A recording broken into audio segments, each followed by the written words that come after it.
ये शुक्र और राहु की चोट है जो पति पत्नी के निजी सुखों को भी खराब करती है, पत्नी का गुस्सा भी बढ़ाती है और पत्नी के कमर, पांव, पेट और दांत में तकलीफ देती है। जब केतु चौथे में और तीसरे में चंद्रमा होता है, ये बार बार धन और काम दोनों को खराब करने का।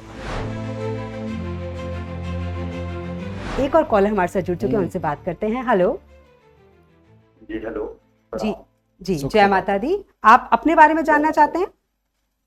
जी।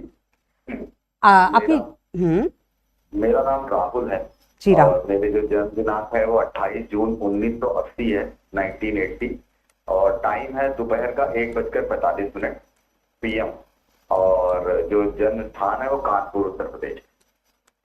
जी राहुल जी, क्या प्रश्न है आपका? क्या जानना चाहते हैं आप गुरुदेव से? मैं 2013 से मैं अपनी नौकरी या बिजनेस कुछ भी करना चाहता हूँ, सब घटनाएं आती हैं। कभी अगर जॉब लग भी जाती है तो ज्यादा से ज्यादा 6 महीने, साल भर चलती है, उसके बाद वो छूट जाती है, फिर दूसरी जॉब पकड़नी पड़ती है, और पैसे के लिए भी दिक्कत आ रही है रेगुलर बेसिस पे ये सारी। आपका स्वास्थ्य और पत्नी का स्वास्थ्य और गुस्सा क्या हालात है? स्वास्थ्य तो मेरा और मेरी पत्नी का दोनों का ठीक है, अभी ऊपर वाले के पास।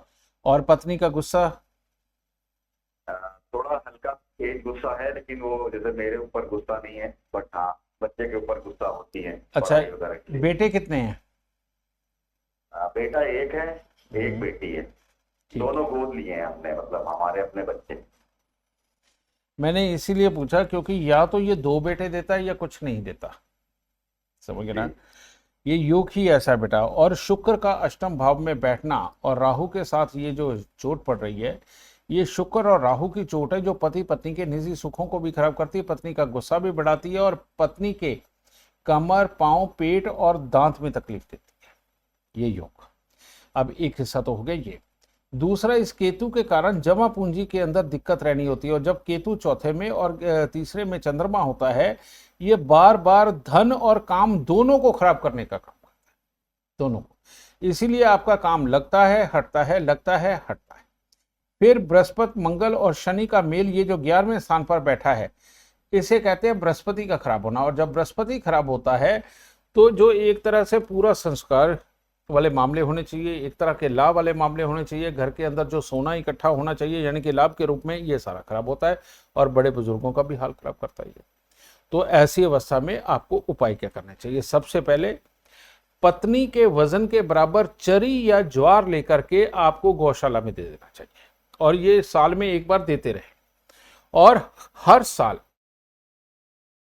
8 दिन लगातार 800 ग्राम जिमीकंद लेकर के अपने मंदिर में देना है हर साल। एक तो ये उपाय करना है। दूसरा, हमेशा अपने सर को ढक करके रखें जिसमें नीला या काला रंग ना हो। हमेशा अगर आप सर को ढक के रखेंगे, इसे बोलते हैं सूर्य को उच्च करना। सूर्य उच्च करेंगे तो जिस काम पे लगेंगे बाद में आप हटेंगे नहीं।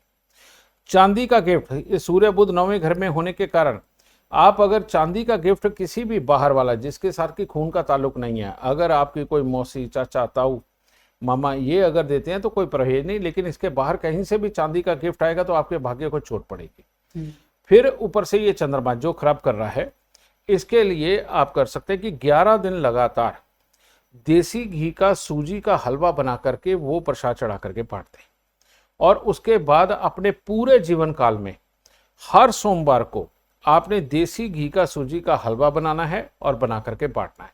ये जब तक आप हलवे वाला उपाय करते रहेंगे, जब तक आप हर साल संगे पत्नी के वजन के बराबर चरी या ज्वार मंदिर में, गौशाला में देंगे, और 8 दिन लगातार 800 ग्राम जिमीकंद मंदिर में देंगे, आपका काम कभी नहीं हिलेगा, पत्नी का गुस्सा शांत रहेगा, पत्नी को जो कमर, पांव, पेट या दांत की दिक्कत आने वाली है वो शांत रहेगी, और हर तरह से उत्तम हालात रहेंगे। नहीं तो आप चाहे खर्चे सबके लिए सारे करें, लेकिन अपने लिए अगर खाने की चीज भी मंगवानी है ना बेटा, तो वो भी कंजूसी से मंगवाओगे, सस्ती कौन सी है। और ये वाली जो चीज है, ये उपाय करने से ये प्रॉब्लम भी हटेगी और काम की स्थिरता लगातार बनी रहेगी। ठीक है, सुखी रहो, खुश रहो।